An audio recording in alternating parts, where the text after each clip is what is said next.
Hassan in Slough. Do you think that people in this country are failing to be self-sufficient, or do you think that Rishi Sunak needs to be a Prime Minister who's more in touch with the public?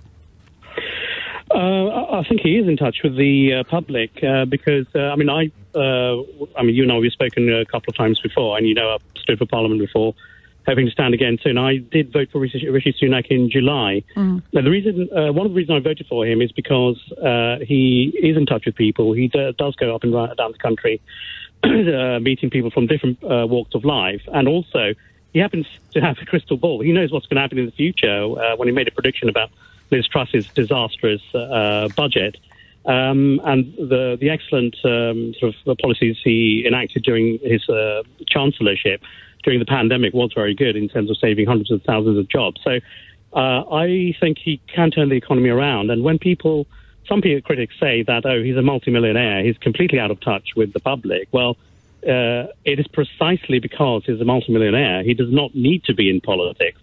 So why is he in politics? It's because of public service. So I definitely trust him to turn things around.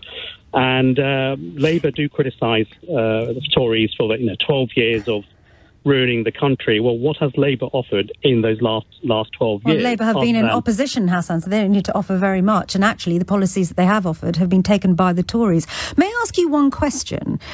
If you, as you say, Rishi Sunak is so good at telling the future, why isn't he so good at telling the present? Because what all of the polling is suggesting is that there is widespread public support for the nurses, particularly, and ambulance workers when it comes to awarding them more than the 3% set by the independent pay review body. And yet, Rishi Sunak consistently says that's where he's going to go back to, that it's an independent advisory board. That's what the government has to stump up, regardless of the fact that that pay award by the independent pay review body was actually decided much earlier this year, well before we understood that inflation was going to run into double digits.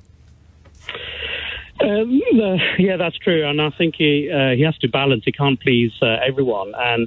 And I think the mechanism of the independent review board is the correct one. But if, as you say, that decision was made early on, before what's happening now, then the independent we aren't just talking about anyone, Hassan. We're talking about nurses and paramedics who are the absolute backbone of this country, and without whom the NHS will crumble. Absolutely, and I completely understand that, because I was a patient this time last year at hospital. And I completely understand, what the nurses, the paramedics are going through. So I think the solution is, not striking, not trying to force the government to the table, but the independent review body could review this again in the light of what's happening now. Exactly, but they're not, are they? Instead, they're talking about next year's pay award. What they should be doing, in my view, what the government should be doing, is when they say that there is an open door to Stephen Barclay's office, that door should genuinely be open. But it isn't. And the reason we know that is because Stephen Barclay keeps saying it's open. And then you have the Prime Minister literally the next day saying, as you've just heard in my opening, him saying, actually, we're going to stick at 3% because that's what the independent pay review body said.